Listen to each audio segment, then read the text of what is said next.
এই প্ৰগ্ৰামটো হ'ল আমাৰ চিপনশিলা গাঁওখনত কিবা এটা অলপ মানুহ মানে ধাৰাসাৰ এজনৰ পৰা এজন কিবা বেমাৰ আজাৰ হৈ মৰাটো সাধাৰণ কথা, কিবা নিজে আত্মঘাতী কৰাও এটা চিৰিয়েল হৈ গৈছিল।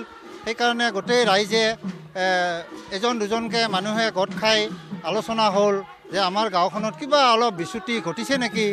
সেইখিনি কথাকে আলোচনা কৰি সকলোৱে কয় যে আজিৰ যুগত ধৰ নাম কীৰ্তনেই বোলে কলি যুগত শাস্ত্ৰত লেখা আছে। সেইকাৰণে গোটেই ৰাইজে একগোট হৈ এখন আমি মেনেজিং মিটিং মাতিলোঁ।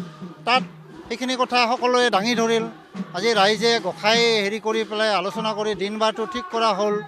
গতিকে গোটেই গাঁওখনে ওলাই ঢলে নগৰে ৰাইজে ওলাই আমি আজি চিপনশিলা গাঁও, তাতে আৰু বেলেগ গাঁৱৰো অংশগ্ৰহণ কৰিছে, তেওঁলোকৰো আমি গাঁওখন সাঙুৰি লৈ গোটেই নগৰ কীৰ্তন কৰি আজি আমি একত্ৰিত হ'লোঁ। আহি পালোঁ আমি শিৱ মন্দিৰ প্ৰাংগণত, এইটো চিপনশিলা আঞ্চলিক শিৱ মন্দিৰ প্ৰাংগণত। এতিয়া আমি 10টা বজাৰ পৰা ব্ৰাহ্মণ আনি পেলাই বিষ্ণু যজ্ঞ পাতিম বুলি এটা আশা কৰিছোঁ, আৰু সেইটো কৰিমেই ধৰক, যাতে আমাৰ গাঁওখন এইখিনি কৰাতে যদি ভাল পাওঁ আৰু ভালে ভালে যাতে থাকোঁ, যোৱা দিনবিলাক ভালে গ'ল, আহাটো যাতে ভালে আহে, সেইখিনিয়ে কামনা কৰি আজি আমি এটা বিৰাট যজ্ঞৰ আয়োজন কৰিছোঁ।